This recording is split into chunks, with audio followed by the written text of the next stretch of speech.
Ευχαριστώ καταρχήν το Σύλλογο για την τιμητική πρόσκληση να μιλήσω για την ιστοριογραφία της εκπαίδευσης. Χαίρομαι για το γεγονός ότι ο Σύλλογος συνεχίζει τις εκδηλώσεις του.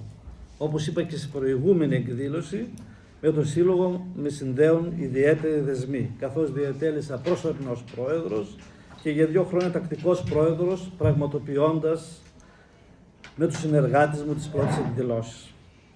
Ωστόσο, διαφώνησα με την αφαίρεση της εκδήλωσης στο πρόσωπό μου, γι' αυτό και δεν αναφέρεται στις αφήσεις και στο πρόγραμμα. Εν πάση περιπτώσει, ευχαριστώ πάντως το Διοικητικό Συμβούλιο για την τιμή και τον Δημήτρη για τα καλά του λόγια και την αναγνώριση της δουλειάς μου. Όμως πάρα πολλά, Δημήτρη, είπες. Δεν ξέρω, με κάνεις να ψηλώνω, ενώ είμαι κοντός. Λοιπόν, έκανα αυτό που αγάπησα από τις μεταπτυχιακές μου σπουδές και συνέχισα να το κάνω ως πανεπιστημιακός, ακόμη και ως αφιπηρετής σας. Έζησα τη χαρά της έρευνας και της διδασκαλίας και των σχέσεων με νέους ανθρώπους, στους οποίους έδινα αλλά και έπαιρνα οπωσδήποτε. Ευχαριστώ πάρα πολύ. Δεν θα πω άλλα. Λοιπόν, πριν αρχίσω την εισήγησή μου, έχω την ανάγκη όμως να εκφράσω τη λύπη μου για αυτά που συμβαίνουν γύρω μας αυτές τις ημέρες. Και ελπίζω κάποτε να μπορέσουμε να σταματήσουμε τους πολέμους των κερδών που είναι βουτυγμένα στο αίμα των λαών. Φοβάμαι ακόμη ότι όσο πιο πρόθυμοι γινόμαστε στους πολεμοχαρείς, τόσο μπαίνουμε στο μάτι του κυκλώνα. Σήμερα θα παρουσιάσω την ιστοριογραφία της εκπαίδευσης στην Ελλάδα, κυρίως το 19ο αιώνα και αδρά τον 20ο, την περίοδο που εγώ ονομάζω προϊστορία της ιστοριογραφίας της ελληνικής εκπαίδευσης. Θέλω να ξεκινήσω με μια διαφωνία μου με τον Αλέξη Δημαρά, ο οποίος είναι βέβαια αείμνηστος και εκ των θεμελιωτών της επιστημονικής ιστορίας της εκπαίδευσης, ότι κατά την περίοδο 1821-1867 δεν παρατηρείται στην Ελλάδα ιστοριογραφική παραγωγή στον τομέα της εκπαίδευσης. Βέβαια, οι επιστήμες έχουν την ιστορία τους. Γεννιούνται και αναπτύσσονται σε συγκεκριμένες κοινωνικο-οικονομικές και πολιτικο-ιδεολογικές συνθήκες. Η ιστορία της εκπαίδευσης έχει και αυτή την ιστορία της, έχει τις ιδεολογίες της, καθώς ο τρόπος που αντιμετωπίζεται το εκπαιδευτικό παρελθόν διαμορφώνει αντιλήψεις και πρακτικές για το παρόν και το μέλλον της ίδιας της εκπαίδευσης. Η ιστορία δηλαδή επιτελεί μια σύγχρονη κοινωνική λειτουργία. Τα ερωτήματα που θέτουν στο παρελθόν σχετίζονται με ζητήματα που μας απασχολούν σήμερα. Η ιστορία της εκπαίδευσης καθιερώθηκε στην Ελλάδα ως αυτόνομος επιστημονικός κλάδος μόλις τις τελευταίες 5 δεκαετίες. Κατά τούτο μόνο είχε δίκιο ο Δημαράς. Για την ανάπτυξη της επιστημονικής ιστορίας της εκπαίδευσης έπαιξαν ρόλο 3 πράγματα. Η απελευθέρωση πολιτικών και κοινωνικών δυνάμεων μετά το τέλος της δικτατορίας, η ελευθερία της έρευνας και της κοινωνικής κριτικής. Η αστική εκπαιδευτική μεταρρύθμιση που συμφώνησαν τα αστικά κόμματα και ενεργοποίηση μελέτες για την εκπαίδευση. Η τριχοτόμηση των φιλοσοφικών σχολών και η ίδρυση των παιδαγωγικών τμήματων και η ίδρυση θέσεων πανεπιστημιακών με αντικείμενο ιστορία της εκπαίδευσης που καθιέρωσε την έρευνα και τη διδασκαλία στο πανεπιστήμιο. Ανάμεσα στους πρωτοπόρους που θεμελίωσαν την επιστημονική ιστορία της εκπαίδευσης και την κριτική αντιμετώπιση των εκπαιδευτικών θεσμών είναι και ο Μπάμπης ο Νούτσος, που έχουμε τη χαρά να έχουμε σήμερα μαζί μας και που για πολλούς από εμάς αποτέλεσε υπόδειγμα ερευνητή και δασκάλου. Αν όμως η ιστορία της εκπαίδευσης έγινε επιστημονικό αντικείμενο από τη δεκαετία του 70, δεν σημαίνει πως οι Έλληνες δεν έγραψαν ιστορία της εκπαίδευσης στο παρελθόν. Κατά τούτο, ο Δημαράς είχε άδικο. Γιατί από το 1827 μέχρι το 1974 έχουν εντοπιστεί 250 δημοσιεύματα, βιβλία και άρθρα που αφορούν την ιστορία της εκπαίδευσης και της παιδαγωγικής, χωρίς να γίνει εξαντλητική έρευνα στα περιοδικά του 20ου αιώνα, ούτε στην τοπική εκπαιδευτική ιστορία. Δεν πρόκειται βέβαια για ιστορία της εκπαίδευσης που πληρεί επιστημονικούς όρους και προϋποθέσεις, αλλά για μια ιστοριοδηφικού και πληροφοριακού χαρακτήρα δραστηριότητα. Εκφράζει όμως τα κοινωνικά, εθνικά και ιδεολογικά συμφραζόμενα της κάθε εποχής. Βασική διαπίστωση είναι ότι ακολούθησε την πορεία της γενικής νεοελληνικής ιστοριογραφίας. αρχικά εστιάζει στη μελέτη των σχολείων της περίοδου του νεοελληνικού διαφωτισμού, όταν κατά τους ιστοριογράφους χαλκεύτηκε η ιδέα της ελευθερίας που οδήγησε στην Επανάσταση.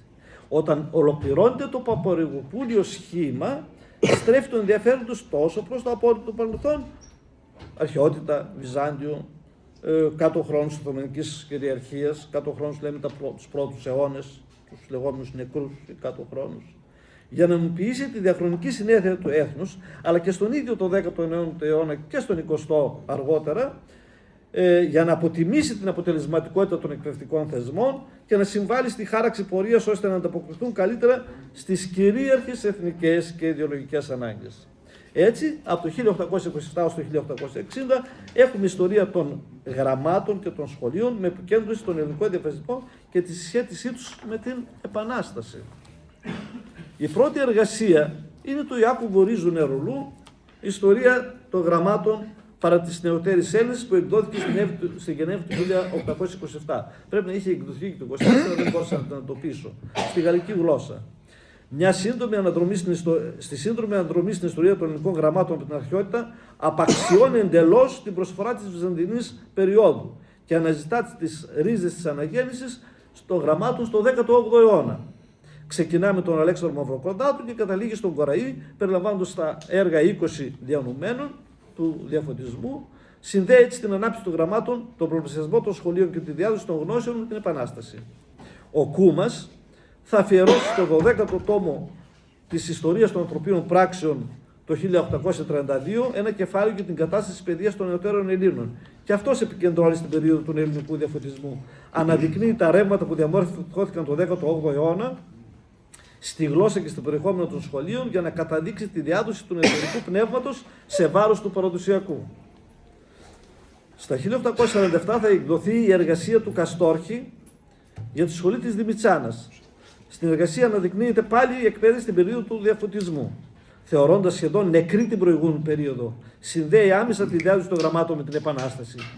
Θα γράψει, ώστε ούτε δια της συστάσεως σχολείων και της διδασκαλίας των ελληνικών γραμμάτων και της ελληνικής ιστορίας αληθώς συνετέλεσεν εις γνώση της προηγούμενης δόξης και εις αναζωπήρηση του υπέρ της ελευθερίας αισθήματος και εις προπαρασκευήν της μεθού πολύ εκραγήσεις κατά των Τούρκων επαναστάσεως. Στην ίδια λογική κινείται και η εργασία του Παπαζαφυρόπουλου για την σχολή της Βιτίνας, που εκδόθηκε το 1858, και η μικρά δε Βιτίνη συντηρήσασα εν της δυσχερεστάτης εκείνης καιρής σχολείων, χέρι δυναμένη να εγκαταλέγεται μετά της επισήμης εκείνης τόπης ενής ετηρείτο το φως της παιδείας και παρασκευάζονται βαθμιδόν τα στήθη και επανοπλοίη κατά της τυραννίας χρησιμεύουσε. Και στην ανάκτηση της ελευθερίας ημών το κατά αυτήν συνετέλεσε. Τέλος, ακόμα και η εργασία του Παπαδόπουλου του Γρηγόριου του 1857 για τα ελληνικά σχολεία που συγκρίνει τα πριν και μετά την Επανάσταση, δίνει βαρύτητα στα χρόνια του διαφωτισμού και διέπεται από την ίδια λογική. Γιατί ο λόγος είναι περί των ολίγων πρώτης εθνικής παλαιγκινησίας γενομένου σχολείων, ενής, στα οποία δηλαδή ως ενμαντικό τινή ενθουσιασμό της Αναστάσεως ημών τα όργανα χαλκεύτηκαν. Έτσι λοιπόν, μέχρι το 1860 έχουμε μια άμεση σύνδεση. Πρώτον έχουμε μελέτη του σχολείου του διαφωτισμού και μια άμεση σύνδεση με την Επανάσταση. Από το 1860, όταν έχει ολοκληρωθεί το παπαρηγοπούλιο σχήμα, η εθνική ιστοριογραφία, όπως ξέρουμε, με την οποία εντάσσεται το Βυζάντιο στην διάσπαση συνέχεια του ελληνισμού, εξαγνίζεται η Εκκλησία και ξεκινάει η ένταξή της ως συστατικό του έθνους, παρατηρούμε αλλαγές στην εκπαιδευτική ιστοριογραφία. Το πρώτο που σημαίνουμε είναι η κατακόρυφη αύξηση του αριθμού των εργασιών. Από το 1864 μέχρι το 1900 θα δημοσιευτούν πάνω από 70 εργασίες, πρόκειται για 32 βιβλία και 38 άρθρα. Το δεύτερο που παρατηρούμε είναι ο τόπος έκδοσης. Ενώ τα προηγούμενα εκδίδονται συνήθως στην Αθήνα, τώρα εκδίδονται στη Σμύρνη, στην Κωνσταντινούπολη, αλλά και στην Ευρώπη, στην Λειψία, Τεργέστη, Παρίσι, Οδυσσό. Το σημαντικότερο όμως χαρακτηριστικό της ιστοριογραφικής παραγωγής της περίοδου αυτής είναι η επέκταση των ερευνόμενων περιόδων τόσο προς το πριν από τον διαφωτισμό παρελθόν, μέχρι την αρχαιότητα, όσο και προς τον ίδιο το 10ο αιώνα, όπως φαίνεται στις παρακάτω κατηγορίες. Στην πρώτη κατηγορία εντάσσονται εργασίες που μελετούν την παιδεία στην αρχαιότητα. Πρόκειται κυρίως για αρθογραφία με επικέντρωση στα γράμματα και στα σχολεία των αρχαίων Ελλήνων και δευτερευόντως των Ρωμαίων. Θα υπάρξουν και πιο φιλόδοξες εργασίες που επιχειρούν να παρουσιάσουν τους εκπαιδευτικούς θεσμούς από την αρχαιότητα μέχρι το 19ο αιώνα. Πρόκειται για τη δίδυμη εργασία του Πολυζωήδη το 1874 και 1875 που ξεκινά από το 146 π.Χ. και φτάνει μέχρι την Επανάσταση. Και η εργασία του Μαρίνου Βεργοτή 1877 που επιχειρεί να συγγράψει ένα έργο ιστορίας της εκπαίδευσης από την αρχαιότητα μέχρι των ημερών του, την οποία όμως άφησε δυστυχώς ανολοκλήρωτη. Μια κατηγορία αυτής της περίοδου είναι εργασίες που μελετούν την περίοδο της Οθωμανικής κυριαρχίας από την πτώση της πόλης ως το 19ο αιώνα, ώστε να αναδείξουν τον ρόλο της Εκκλησίας στη συντήρηση του έθνους. Αποτυπώνουν έτσι την αποκατάσταση των σχέδιων της Ελλαδικής Εκκλησίας με το Πατριαρχείο, τη διαμόρφωση του ιδεολογήματος του ελληνικού πολιτισμού. Πρόκειται δηλαδή για την άρση της αντίφασης ελληνικό έθνος και οικουμενικότητα του χριστιανισμού και την ιδεολογική ενότητα του ελληνισμού και του χριστιανισμού που επιτυγχάνησε με την εθνικοποίηση της Ελλαδικής Εκκλησίας. Αυτό εκφράστηκε με πάρα πολλούς τρόπους, ακόμη και με άλλες εργασίες άλλου είδους. Θα πω δύο παραδείγματα μόνο. Το 1872 ο Διονύσιος Λάτας, καθηγητής των ιερών μαθημάτων στο Γυμνάσιο Εθνών, θα γράψει: «Εάν η Ελλάς δεν εδίουτα αδιάβατα δάση, εάν δεν εξεχέρσουτα άνεδρα και απεσκληρημένα εδάφη, και τέλος εάν δεν εξομάλυνε των οδών δια τις οποίες η μένη Ιουδαία προσευχομένη κατεβίβαση των θεών και η Ελλάς όπως εννοήσει των θεών εις των άνθρωπων, η δε Ελλάς φιλοσοφούσα ανεβίβαση των άνθρωπων στον Θεό. Και η Ελλάς όπως εννοήσει και αποδεχτεί των Θεών του Ευαγγελίου όφιλε να διδαχθεί και να κατανοήσει ότι μέγας ποτέ Σολομών μέγα ναών ισορροπιστόρμα οικοδόμησε, τον ναών του Ιεχωβά, τον ναών της Θείας Τελειότητος. Και η ΔΕ επίσης όφελε δια της στενής επιμεξίας με τον Ελλήνων να διδαχθεί και να κατανοήσει ότι μέγας ποτέ Περικλής, μέγα ναών της Αθήνας ο Ιλίγερε, τον ναών της του Θεού Σοφίας, τον ναών της ανθρωπίνης τελειότητος. Λοιπόν, αργότερα ακόμα θα διαβάσω ένα άλλο απόσπασμα από ένα περιοδικό. Ο διδάσκαλος τότε μόνο θα δύνατο να δώσει ελληνικό χαρακτήρα στα σχετικά μαθήματα όταν ορμόμενος εκ των αρχών της αρμονίας του χριστιανικού και του ελληνισμού απέφευγε πάνω ότι θα παρήγει τα παιδιά η σύγχυση περί του τι απαιτούσε παρά αυτού ως Έλληνος του χριστιανού. Προσυπάθη δε να ζητεί εν τη ιστορία του χριστιανισμού τι αυτά παραδείγματα, ενίσχυει η λατρεία του ενός, όχι μόνο δεν καταστρέφει, αλλά επικηρεί την λατρεία του άλλου. Δέον αρωμάτου εξής πεποιθήσεις ότι πάσαν εξαιρέτους στη χριστιανική αρετέ, ευρίσκουσε έναν αντίστοιχον αυτόν εν της παραδείγμαση των αρχαίων κλασικού πολιτισμού. Η αγάπη, η δικαιοσύνη, η εγκράτεια, η φιλαλήθεια, η τιμιότηση, η μεθοδοφροσύνη, η σοφροσύνη, η αγαθότητα, η πραότητα και πάσεν γέννη αρετέ, είτε να σε αποτελήσει τον κώδικα των Ευαγγελικών αρετών, είναι ελληνική, καθαρός ελληνική. Έτσι λοιπόν τα σμίξαμε και κάναμε τον ελληνικό πολιτισμό. Εξάλλου θέλουν να καθιερώσουν τον μεσαίωνα, κυρίως όμως τους κάτω χρόνους της δουλείας, και να αποδείξουν στους δυτικούς ότι δεν ήταν νεκρός και ότι υπάρχει αυτή η αδιάσπαση συνέχεια στο ελληνικό έθνος. Ο πρόεδρος του Ελληνικού Φιλολογικού Συλλόγου, ζωγράφος, με την εκλογή του 20 Μαΐου του 1967, μεταξύ άλλων δήλωνε: «Ναι, κύριοι, επιληφθόμουν του έργου και πάλι, συλλέξουμε τα λείψανα των προγόνων ημών. Εκθέσουμε αυτά στην Ευρώπη την τοσού τον αδικήσασαν την μεσαιωνική ημών ύπαρξη. Παραστήσουμε τη Δύση ως είχον τότε, ότι σάρξ και ψυχή ζωγόνια αυτά, ή ήσαν ετέχνη τότε και τα γράμματα». Το ξεκίνημα βέβαια αυτής της μελέτης, της εκπαίδευσης από το 1453 δηλαδή, ξεκινάει με τον Παρανίκα του 1867, ενώ το θέμα του τέταρτου Ροδοκανάκιου του Φιλολογικού Διανομισμού του 1865 αφορά στην ιστορία της ελληνικής παιδείας παρέλυση από τις αλώσεις της Κωνσταντινούπολης μέχρι το 1821. Αποτέλεσμα ήταν οι εργασίες του Σάθα και του Υπηρώτη Αραβαντινού. Το 1870, όταν εκδίδεται στην Κωνσταντινούπολη ένα μέρος του 12ου έργου κάποιου Αθανάσιου Κομνηνού από τον Συναήτη Αρχιμανδρίτη Γερμανό Αυτονίδη, επιχειρεί και αυτός να δείξει την αδιάσπαση συνέχεια του ελληνισμού, όμως κάτω από τη σχέση της Εκκλησίας. Οι Έλληνες που μιλούν και θαυμάζουν τους αρχαίους δεν μπορούν να διαφορούν για εκείνους που διέπρεψαν εν δουλεία, γιατί αυτοί είχαν σκοπό όχι να μεγαλώσουν και να αναπτύσσουν, αλλά να διασώσουν το γένος. Εξάλλου, η μετά την άλλουσιν ιστορία των νήματος συνδέουν την ενιστώσαν κοινωνική ημών ύπαρξη μετά του μεγάλου ημών παρελθόντος. Οι εργασίες για την εκπαίδευση κατά την περίοδο της Οθωμανικής κυριαρχίας θα συνεχίσουν να αποτελούν μεγάλο μέρος της ιστοριογραφικής παραγωγής και στον 20ο αιώνα, ενώ η εκπαιδευτική δραστηριότητα της Εκκλησίας θα ξεκινά από το 1453 χωρίς να σχετίζεται με το δυτικό διαφωτισμό η δράση εκπαιδευτική. Μια άλλη οπτική θα εμφανιστεί μόνο τη δεκαετία του 40, όταν ο Βλαχογιάννης θα αμφισβητήσει την ύπαρξη του κρυφού σχολείου, ενώ ορισμένες μελέτες για τις παιδαγωγίες του Μισιώδα και του Γαλουνά θα αναγνωρίσουν τα δάνεια του ελληνικού διαφωτισμού από τη Δύση. Εκπαίδευση στο Βυζάντιο.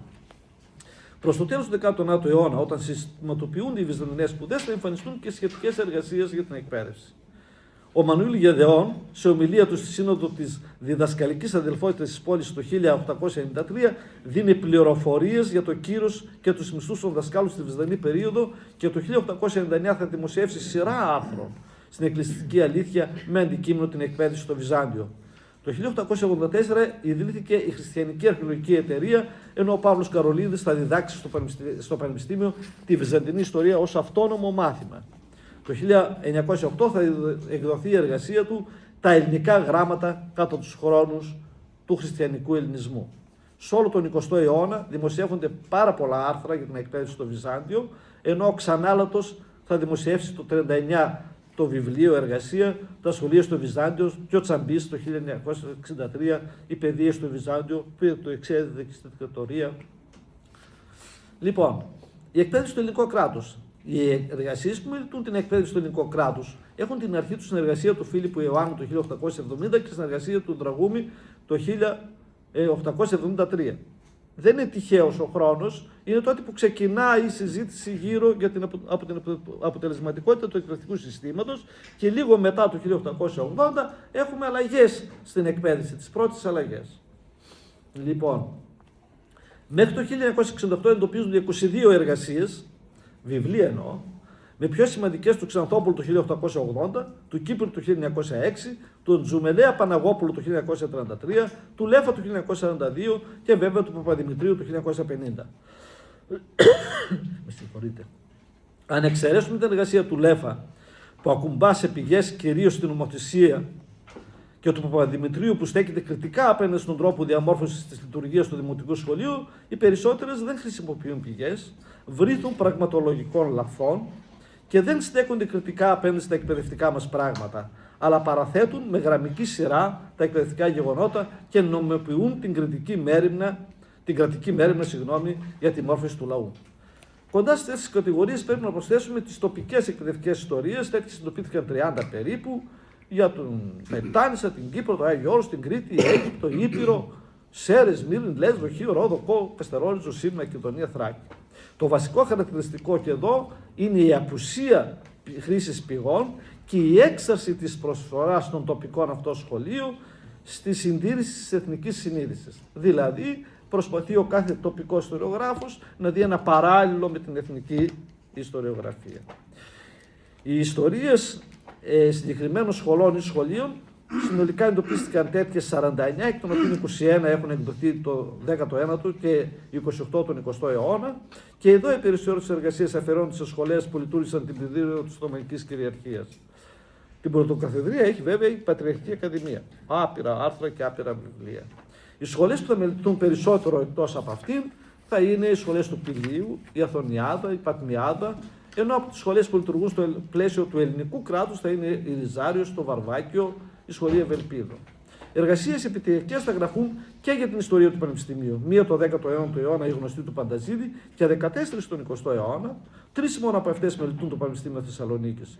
Οι ιστορίες αυτές αναφέρονται είτε στην ιστορία του Πανεπιστημίου είτε στην ιστορία συγκεκριμένων σχολών, με πρωτοκαθεδρία πάλι εδώ την ιστορία των θεολογικών σχολών.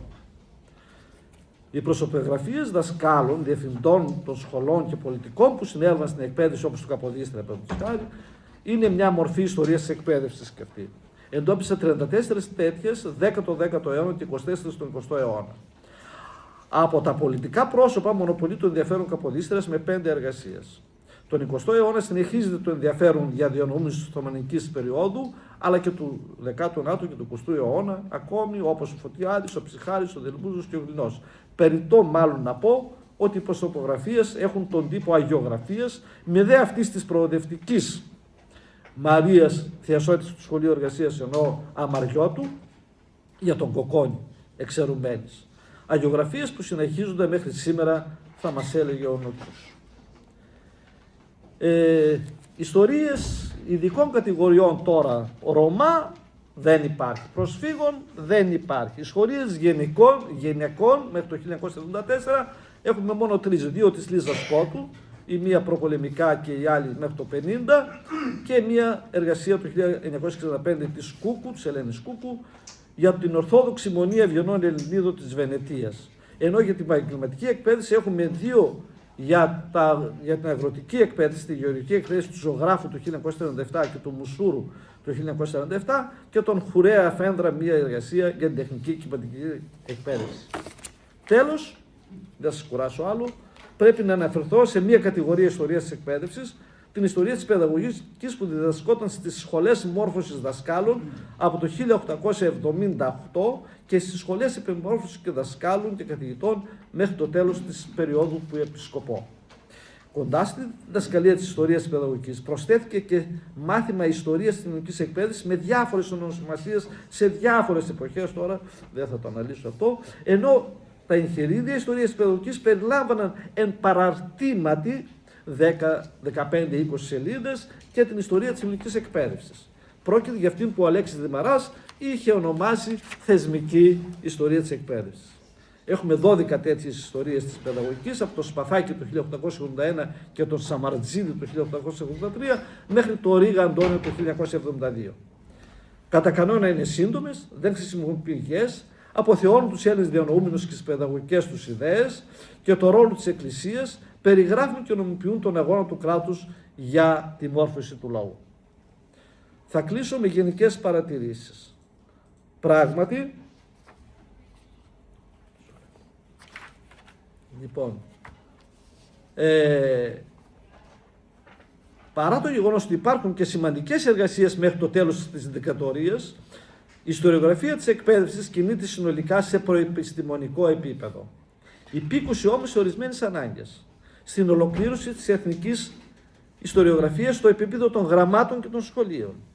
Από την αρχαιότητα μέχρι τον 20ο αιώνα, με την ένταξη στην αλυσίδα της εθνικής αφήγησης του Βυζαντινού Μεσαίωνα και τον κάτω χρόνο της δουλείας και βέβαια του ρόλου της Εκκλησίας.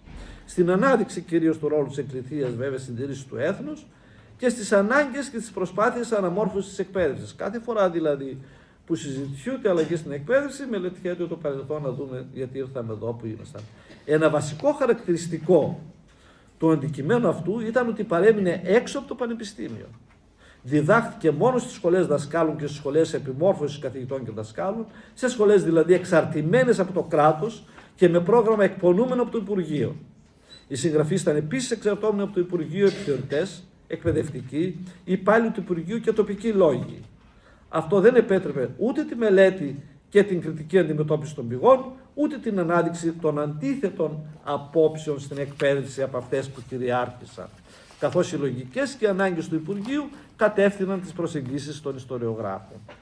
Η ιστορία της εκπαίδευσης αποτελούσε μια γραμμική χρονολογική διάταξη και περιγραφή των εκπαιδευτικών γεγονότων, απουσίαζε τόσο η διερεύνηση του αρχαίου υλικού όσο και η μελέτη της κοινωνικής διάστασης των εκπαιδευτικών θεσμών. Ωστόσο, αυτή η ιστορία μας είναι χρήσιμη από ιστοριογραφική πλευρά, καθώς διέσωσε πηγές και πληροφορίες, ακόμη και προσωπικές εμπειρίες από πρωταγωνιστές του παρελθόντος, με όλες τις επιφυλάξεις και τον έλεγχο που χρειάζονται αυτές. Μας μετέφερε όμως παραποιήσεις, αποσιωπήσεις και λάθη που δυστυχώς και σήμερα ακόμα αναπαράγονται. Στεναχωρούμε παραδείγματος χάρη όταν βλέπω και έβλεπα και παλιότερα και σε μεταπτυχιακές και διδακτορικές να παραπέμπουν άκρητα στους Τζουμελέα Παναγόπουλου που βρίσκουν λαθών και αυθαίρετων εκτιμήσεων για το εκπαιδευτικό παρελθόν. Θα σταματήσω εδώ. Σας ευχαριστώ πολύ για την υπομονή σας. Ευχαριστούμε και εμείς τον Χρήστο τον Τζίκα για την